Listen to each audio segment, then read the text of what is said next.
start this off, I would like to say that we are doing a tour with Angel Maker, Vulvodynia, Falsifier, and Carcosa. We, as in Awakened Providence. You can check out those tour dates. I should have them running down the screen right now. It's going to be starting in Denver. And then we are going to work our way up into Canada. And then back down into the good old US of A. I would like to say that Awakened Providence came out with an album late last year, called Eternity, featuring moi and all the dogs from Awakened Providence. You can go ahead and check that out on any streaming platform. We still have merch. We still have merch left from that. So if you want to go grab some, cool threads, you can head on over there. You got indie merch store, different outlets, I'm pretty sure. And then if you want, you can probably also pick it up on this tour. But anyways, besides all that stuff, I know that I've tried to do a couple of these before, and I've not been very consistent. Who am I to just sort of get my thoughts out there and just sort of talk and ramble? I don't have the biggest presence in this scene, and I'm very well aware of that. And I don't really know what my plans are with this. I don't really have any game plan in mind or, any real goal. I just know that I do want to do this. This is something that I've wanted to do for a couple of years now, but just sort of never had the confidence or, like I said, like, who am I? Who would really want to tune into this? Who wants to listen to the things that I have to say? And sometimes I feel like the stuff that I do want to say is really powerful and really motivating and pretty insightful. And then, that question just keeps popping up into my head. And, who am I, and am I really that relevant enough or popular enough to have people listen to me? And not necessarily, when I say listen to me, like do the things that I say or live your life the way that I'm telling you. It's not what I am here to do. I don't know. I just have some a weird brain, and sometimes it points me in the right direction and sometimes it doesn't. And it's okay to talk about the things that, maybe you've screwed up on, or things you could have done better, or, things that you dwell on. I don't think every single day is perfect, and all the things that we do, all the social interactions, all the, plans that we have work out, all those decisions. But yeah, I just know that I want to do this, and I'd like to keep it consistent. And that's one thing that I feel like not only myself, but a lot of people struggle with, is keeping it consistent. It's hard. It's not easy getting up every day and just sort of attacking all the things that you have in mind, doing all the things that you should be doing, but you hate to do it. Do the things you hate like you love them, which is, I heard that quote not too long ago, and it really, really spoke to me. And if you guys have any quotes that really speak to you or just really keep you going, whether it be for that day or that week or that month, or just, something you live by, drop it down below. I love that stuff.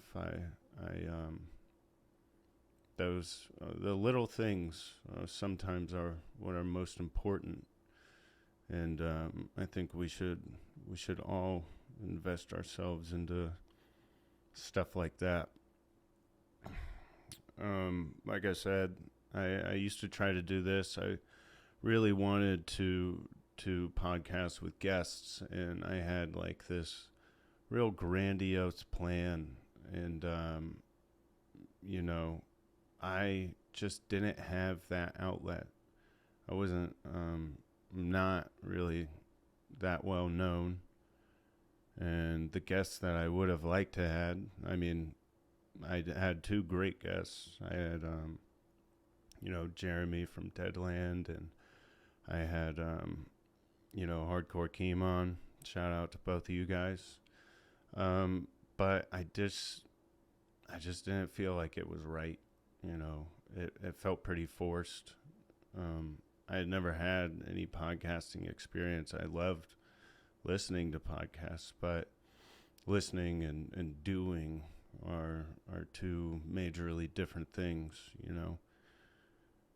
You can listen to something, but it doesn't mean that you can necessarily do it. And I sort of felt like I didn't really have, what I was talking about earlier, the discipline, the game plan, to really sustain that. And looking back, it wasn't very sustainable. I didn't have all my ducks in a row, and I definitely don't now, but I feel like I got my shit together a little more than I used to have.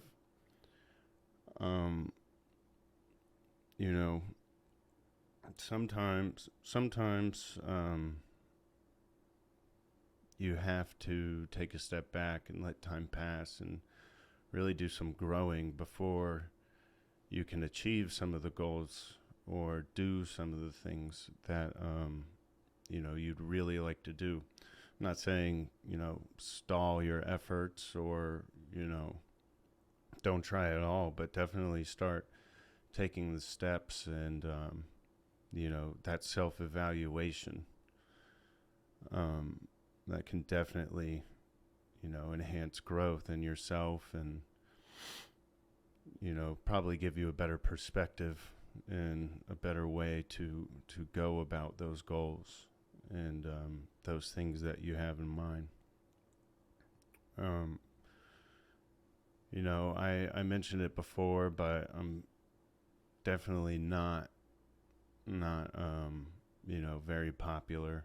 I have my spurts, and I know that people know of me. A lot of the people that know of me or are fans of me have followed me through the years ever since I started doing vocal covers. And that's really how I got pretty well known is just timing those vocal covers, making sure that if a band comes out with a new song, a pretty high regarded band comes out with a new song, the goal is to have that vocal cover out within a week, and it just generates the most views and you get the most out of it. But none of that was a pretty good age in deathcore, was that 2012 to 2016. You had a lot of bands releasing albums and some of their best work, like Rings of Saturn with Ulta Ula and Black Tongue and Infinite Annihilator, and just sort of, I don't want to say the golden age, but definitely the bands that kept it going, like Oceano. I feel like that's a band that does not get the recognition or respect or the honor that that these bands kept it going, and release some of my favorite material, the material that I still listen to today, the material that gets me by. And I was just timing those vocal covers really well, and it got my name out there, enough to get some buzz going around me. And that was really good for myself. It was very therapeutic, very affirming, and also at times pretty depressing, because I would also just work so hard at my own personal band, Entombed in the Abyss, when I was younger. And, shout out to all the people that are still fans of Entombed in the Abyss. I know a lot of you guys still listen to us. And personally, my favorite album that I recorded with that project, or with that band, was God Given Hell Risen. That's my pride and joy. I put a lot of work into that. We recorded that with Chris from Body Snatcher, and Chris is sort of the one that got us out there, and really inspired Kaylin and I to keep this thing going, because we were ready to call it quits. I don't think totally, but we definitely just were having a hard time, keeping it going and seeing the light at the end of the tunnel with that. Maybe we called it quits too soon. Who knows? But I know it just wasn't right place, right time. There was just a lot of stuff going on in our personal lives, and I feel like the behind the scenes is too hard for people to really get what's going on. And you wouldn't think that things that don't have to do with music affect your music or affect your drive, from the outside perspective, but it totally does. It does. Everybody reacts to stress and hardship in different ways, and some of us shut down, some of us power through it, or maybe you do a little bit of both, depending on what's going on with you. But it was a pretty tough time for us. But anyways, I digress. I was putting a lot of work into both of those things, and it did pay off. It got me into Awaken Providence. It got my name out there enough to have other bands become fans of me. And that's sort of how I found my way into Awaken Providence. Not without stumbling, not without falling. Feel like all of us experience that, and it's not about falling, it's about how you get back up. And it can be really hard sometimes. It can be hard to see the end goal, and a lot of us are living in that end goal. I know that I just wanted to be in a band that, doesn't necessarily matter, but, was signed, had that backing, had that, official check next to their name. That was, this is a solidified product, solidified project. And I wanted to tour. I definitely wanted to tour. I want to start getting my name out there. And, stuff doesn't always happen the way that you want it to. And the more that you want things to happen that way, sometimes the further you can drift from the correct way to go about doing that, or the path that you wish worked out but didn't. And I think that sometimes things just aren't supposed to work out the way that you want them to. And I think you can either harness, some bitterness, some resentment for that, or can, get some perspective. Take a moment to look at, maybe what you did wrong, or what you could have done better, and learn from it. Don't dwell on it, but definitely don't go through your life acting like, there was no wrong. There were no mistakes made, or there was nothing that you can learn from. I think it's probably hard for a lot of us to do that, it's hard to take a step back, and it's hard to understand what people mean when they say live in the moment, because the moment sometimes can just feel so depressing. And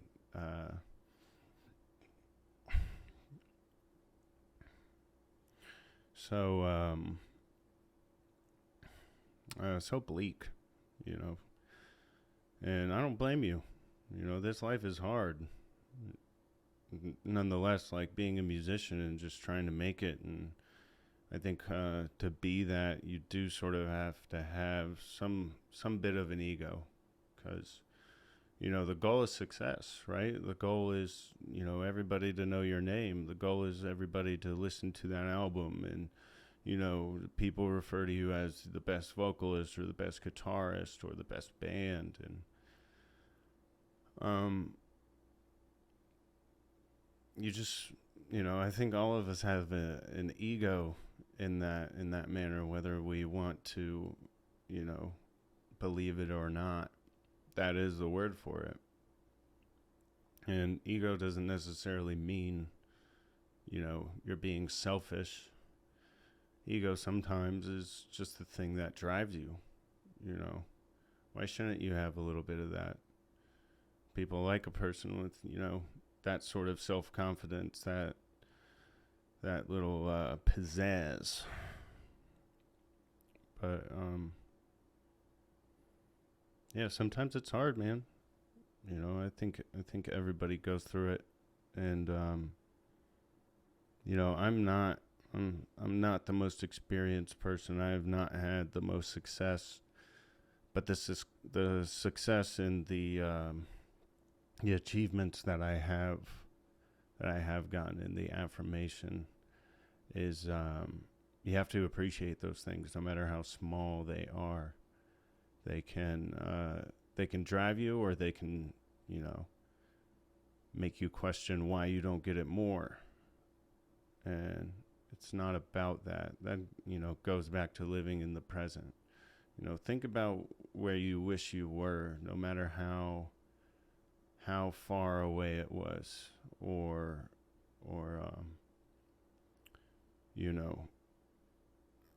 you can lose track of those things, and before you know it, you achieve them without even remembering that was something you were chasing.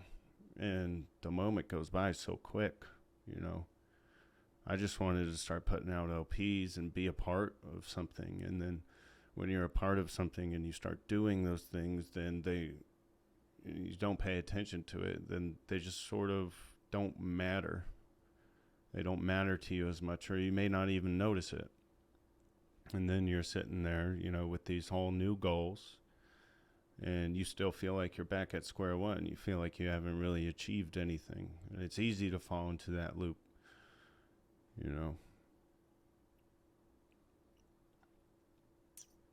It,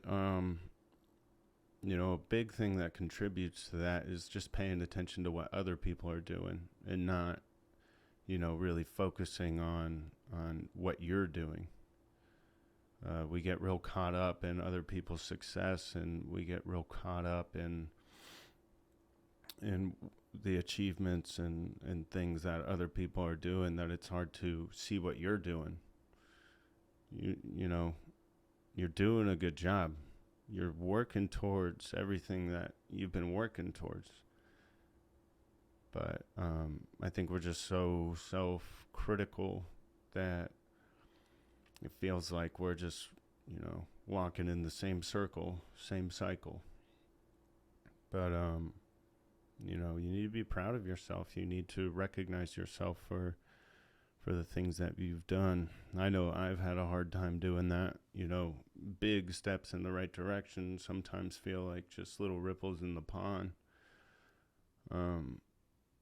And then you get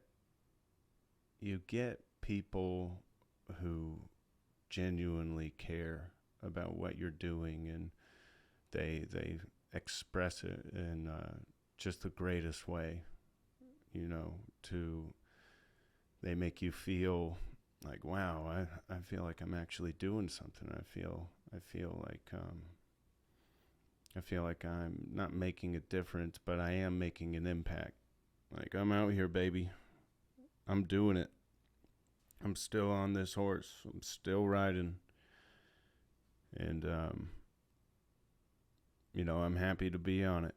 And I'm going to keep going. I knew pretty early on that I was not going to be this overnight sensation, that it was going to take a lot of work for me. I don't know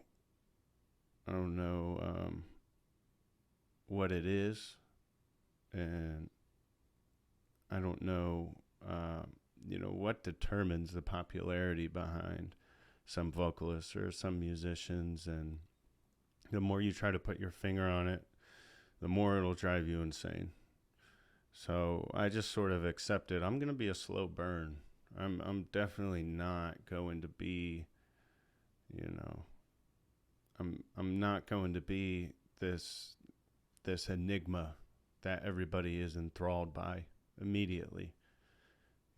And then I started to think about it, and most of my idols in this genre and in music were not overnight sensations. This is a new thing, for the most part. This blowing up and vocalists just becoming sort of the spotlight of the band. Adam Moore and Nick Arthur, Jamie Hanks, a lot of the guys that I idolize, just go unnoticed, in my opinion. It's hard to look back at, that era and compare the popularity of them to, say, a band that's blowing up on TikTok. It sort of has to do with, a younger audience sort of decide, in a way, younger audiences are going to decide what's trending, which is why, I feel like a lot of artists, especially newer artists, just get this really big pop. And to be honest with you, I'm happy. I'm happy that I don't have that. I'm happy that I'm a slow burn. I'm happy that I'm taking a little bit of time to be on everybody's radar. I'd rather be on, a smaller amount of people's radar and gradually get bigger than just have this, pop in this short span of time. I personally don't think that I would handle that well. I personally think that I would shut down. I don't think that I would be equipped with the attention or the patience, or I feel like I'd just be really overwhelmed. I would not handle it well. But I know that's me. I know a lot of people yearn for that. I know a lot of people, I don't want to say don't want to take the time, but are ready for that. And personally, that's a hard thing to come to terms with, but I prefer it this way. I don't do well with stress. I tend to, like I said, I just shut down. But like I said earlier, to the people that do pay attention to me and the people that are fans and have been following me, or maybe you just found me,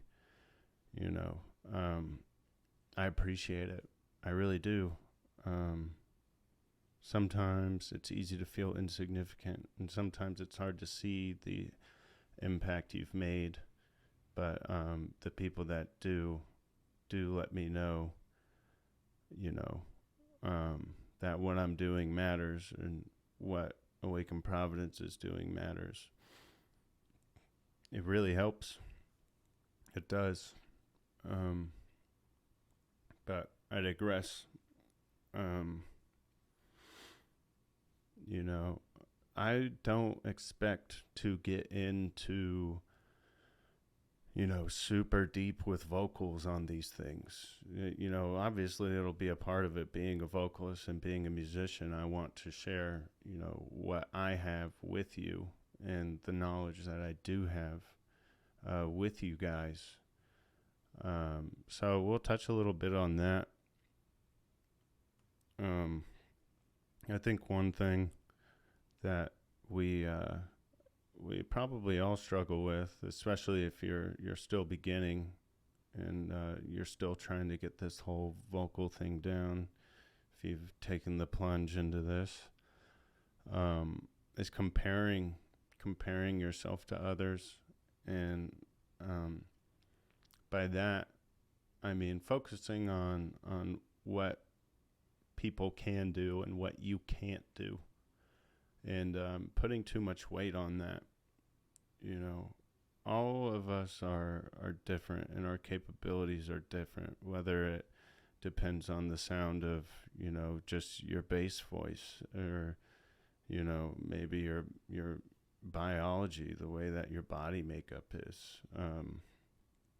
There are so many different factors that go into these types of things. And if you're constantly comparing yourself to, say, like an Adam Warren or a Will Ramos, or whoever it may be, then it's just going to keep depressing you. Comparison is the thief of joy, that they say. And it can be true, but it doesn't mean to not aspire to what they can do.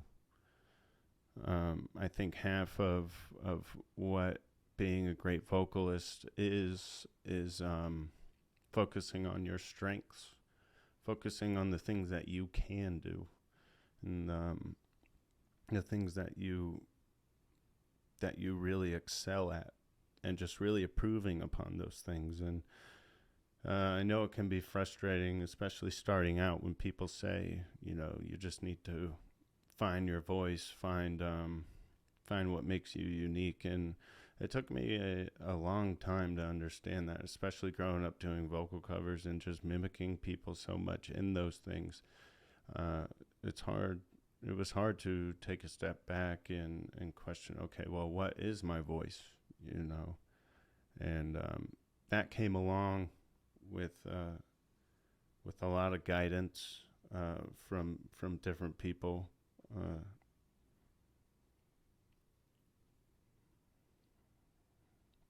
And sometimes that stuff comes in time. I don't think I started sounding a lot like myself until I'd say like the Entombed in the Abyss self-titled EP is when I really started to find my voice, and really started to find what my strengths are. And started to incorporate, vocals that I had never done before, like mids. I drew a lot of inspiration from my mids from Nick Arthur, and sometimes when I do list my inspirations, I have people say like, well, you don't sound, anything like that. And they're right. I don't. But it doesn't mean that that person or that vocalist or the vocals in general didn't drive me to find the sound that I have now. Sometimes it's not about perfecting or trying to do someone else's technique. Sometimes it's about finding your own way to do those things. You don't need to sound just like them, but if you want, if you're trying to get your mids down, practice to someone who does really good mids. Like I practiced to a lot of like I Declare War and Molotov Solution, and Oceano, just vocalists that had good mids but a good range in general. If you can find if you want to be, if you want to have a really big range, very diverse set of vocals, which I'm not tooting my own horn, but I do have I'm not limited with my options. And I try to display that. in everything that I do.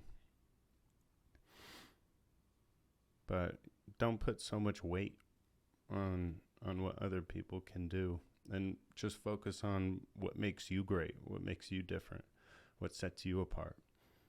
And if you just so happen to sound like exactly like someone else, it's not your fault. I mean, you can do whatever you want to change it. I don't think there's anything wrong with that. Sometimes our voices just naturally come out that way. There's only so many different things that the voice can do, but it doesn't mean base everything you do off of someone else. There's a lot of those out there. There's a lot of vocalists and people out there that just their goal is to sound like someone else, and that's perfectly fine. But if that is your goal, you can't get angry or feel some type of way when people tell you that you're basically just a copycat of this person.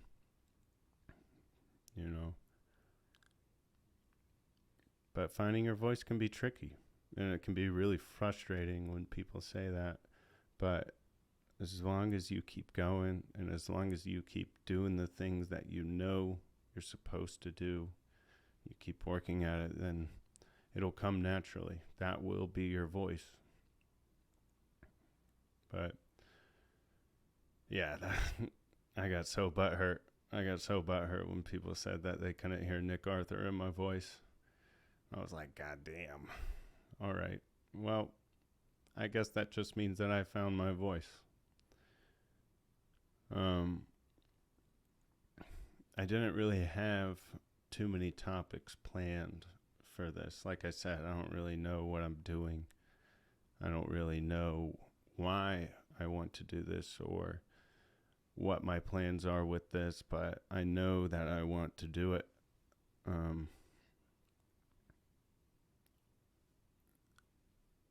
And I don't know why now felt like the right time. I guess it's just because I don't really have any excuse right now. I got a pretty big section of my arm tattooed recently and can't work out. Usually when I do vocals, I sweat like a motherfucker because I'm just so, heart rate's going up. And whether you want to believe it or not, depending on how hard the songs are that you're practicing, that shit can be a workout. I don't care what anybody says. Vocals is, in a way, can be such an athletic thing, such a high stress cardiovascular thing, and I feel like that's overlooked. I feel like a lot of us vocalists could be in better shape. I'm not saying you need to go out there and become like, a pro bodybuilder or, some sort of freak athlete, but it doesn't fucking hurt to go on a walk every now and then. Like, goddamn, a lot of us could be doing better. And I don't think a lot of us, in that regard, I don't think a lot of us understand the potential of, maybe increasing your lung capacity or experiencing that adversity. Not only like physically can it help you, but definitely mentally. Just sort of takes a lot of your worries away. It just helps you focus solely on what you have planned. If you can get that out of the way for the day, then you've already done one of the hardest things you can do. So my suggestion to vocalists that might, body positivity for sure, but if you feel like you could be doing better, and I feel like, a lot of you might be listening to this, maybe in denial, or well, I shouldn't say a lot of you, but some of you, might be listening to this and being like, well, it won't matter that much. Believe me, it does matter that much. You want to keep doing this, and you want to hopefully do it at the level that you say you want to do it at. well, it's going to take more work than sometimes it takes more work than just simply practicing. Sometimes you have to change things about your life, whether it be your diet or how active you are. Maybe you have a job where you sit down most of the time, and as opposed to a job where maybe a guy is working construction and being active. I guarantee you 9 times out of 10, the dude that is in better cardiovascular shape or just better shape in general is going to have more longevity, is going to be able to do the harder parts. It's just how it is. There's a lot of tanks out there, and I think the evidence is there. You got Alex Terrible, who's a fucking beast, and if you look at that guy, no, he's not super shredded or he's super giant, but you can tell the guy is in shape. And the shit that he is doing is insane. I mean, show me a vocalist that's, dropping the mic and doing vocals at the crowd with no nothing, and you can hear him. Look at Dan Tucker. I know Dan is still like up and coming, but the dude is a fucking freak. The dude is insane, not only vocally, but, his physique and how in shape he is. You show me Dan Tucker live versus insert vocalist, I guarantee you Dan is going to sound mostly the same throughout that show. Insert other vocalists that might be in shape. You got like Ricky Hoover of Sulfur. Yeah, he's a little bulky, but you can tell the dude is putting himself through adversity every day. I'm not saying, like I said, I'm not saying you need to get out there and, be this fucking stud. But I am saying that, something as easy as going on like a 1 to 3 mile walk a day, guarantee you that's going to help you. Whether you notice it or not, maybe your lung capacity is going to increase a little bit. Maybe at that part where your heart rate starts to go up and you really start to feel it, maybe that will come later in your practice session.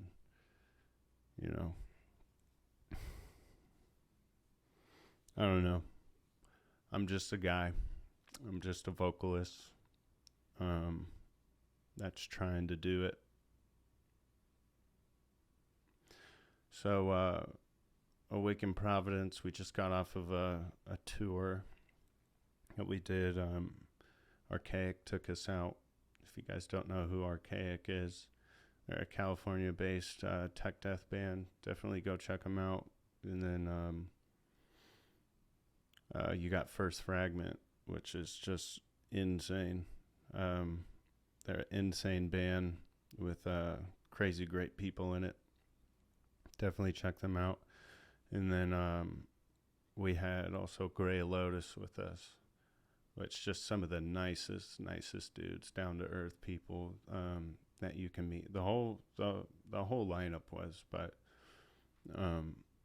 definitely go support all those guys. They're all doing great things. They're all really great people, and they can all use your support. As far as Awaken Providence goes, like I mentioned at the beginning, we do have the Suffer Forever tour happening with Angel Maker, Vulvodynia, Falsifier, and Carcosa. We're all super excited about that. It's a blessing that Angel Maker would take us out on this, and just really grateful. And it just sort of goes back to stop focusing so much on what you could have done, or whatever it may be. Just keep going, especially most of the time, especially when it feels like nothing good is going to happen, is when you need to keep going. Because I guarantee you that feeling is going to go away, an opportunity is going to arise. No matter how big or how small it may be, it's coming at you.